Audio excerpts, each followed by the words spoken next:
না লাগবে আটা ময়দা আর না লাগবে তেল। সারাদিনে যখন খুশি যত ইচ্ছে খেতে পারেন, কোনো রকম গ্যাস অম্বল হবে না। ভীষণই একটা হেলদি টেস্টি রেসিপি, যেটা বাচ্চা থেকে বড় সকলেই খেতে পারবেন। চলুন দেখে নিই রেসিপিটার জন্য আমি এখানে 1 কাপ চিড়ে নিয়েছি। আর চিড়েটা এখানে মোটা পাতলা যে কোনো ধরনের নিতে পারেন। এরই সাথে এখানে নিয়েছি 1/2 কাপ সুজি। আর এখানে নিয়েছি 10 টাকা দামের গুঁড়ো দুধের 1 প্যাকেট। এই গুঁড়ো দুধটা দিলে রেসিপি টেস্টটা খুব ভালো আসবে, তাই চেষ্টা করবেন এই গুঁড়ো দুধটা স্কিপ না করার। এর সাথে এখানে দিয়ে দিলাম স্বাদ মতো সামান্য একটু নুন, আর দিয়ে দেবো 1 চামচ চিনি। চিনিটা এখানে অপশনাল, আপনাদের যদি পছন্দ না হয় বাদ দিতে পারেন। এবার এই সব কিছু একটু শুকনো অবস্থাতেই ব্লেন্ড করে নেব। 15 থেকে 20 সেকেন্ড মতন ব্লেন্ড করলেই এরকম একটা পাউডারের মিক্সার রেডি হয়ে যাবে। আর এটা কিন্তু আপনারা স্টোর করেও রাখতে পারেন 1 মাস পর্যন্ত। এবার এর সাথে আমি জল মেশাবো। যে কাপ মেপে আমি সুজি নিয়েছিলাম সেই কাপ মেপেই 1 কাপ মানে 1/2 কাপ মতন জল নিয়েছি। অল্প অল্প জল দিয়ে এটা একটা ডো বানিয়ে নেব। জলটা একটু কম বেশি হতে পারে। আমার এখানে এরকম একটা ডো মাখতে 1/2 কাপ মতনই জল লেগেছে, মানে যতটা সুজি ততটাই জল লাগবে। ঠিক এরকমই একটা সফট ডো তৈরি হয়ে যাবে। আর 1/2 কাপ মতনই আমার জলটা লেগেছে। এবার ডোটা আমি 5 মিনিটের জন্য একটু রেস্টে রেখে দেবো। 5 মিনিট বাদে আমি ডোটা আরও একবার একটু ভালো করে মেখে নিলাম। এবার এখানে দিয়ে দেবো 1 চামচ ঘি।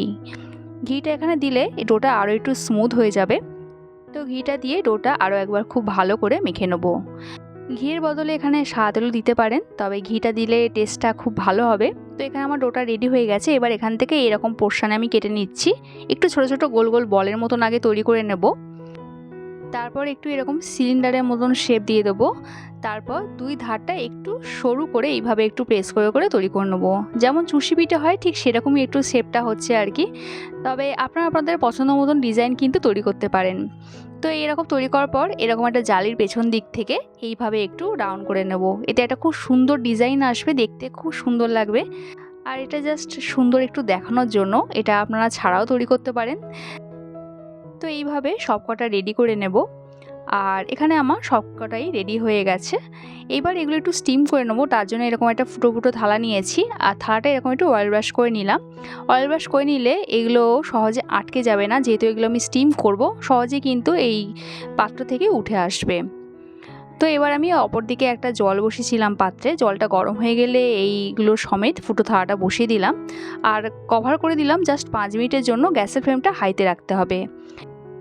5 মিনিট বাদে ঢাকাটা খুলে নিলাম। এবার হাতে এরকম চেক করে দেখবেন, যদি চিটচিটে ভাব না লাগে তাহলে বুঝবেন এগুলো ঠিকঠাক স্টিম হয়ে গেছে। আর উল্টে পাল্টে দেখিয়ে দিচ্ছি, দেখুন এগুলো কিন্তু আটকে যায়নি একদমই, খুবই ইজিলি উঠে আসবে। এগুলো এরকম অবস্থাতেও কিন্তু খেতে পারেন, তবে আর একটু টেস্ট বানানোর জন্য আমি একটা ফ্রাইং প্যানে দিয়ে দিয়েছি 2 চামচ সাদা তেল। এরই সাথে এখানে দিয়ে দিলাম অল্প একটু কালো সর্ষে, আর দিলাম সামান্য একটু কাশ্মীরি লঙ্কার গুঁড়ো। কয়েক সেকেন্ডের জন্য একটু নেড়ে চেড়ে ফোড়নটা ভেজে নেব। এই সময় হাতে কাছে যদি কারি পাতা থাকে একটু দিতে পারেন। এবার এখানে এই টিফিনগুলো দিয়ে দিলাম। গ্যাসের ফ্লেমটা লোতে রেখে একটু নেড়ে চেড়ে নেবো, যাতে সব কিছু একটু মিশে যায় আর এগুলো একটু ভাজা ভাজা হয়ে যায়। 1 মিনিট মতন একটু নেড়ে চেড়ে নিলেই হবে। এরপর ওপর থেকে একটু ধনেপাতা কুচি দিয়ে দিলাম। আর এর সাথে এখানে দিয়ে দেবো অল্প একটু সাদা তিল আর অল্প একটু কালো জিরে।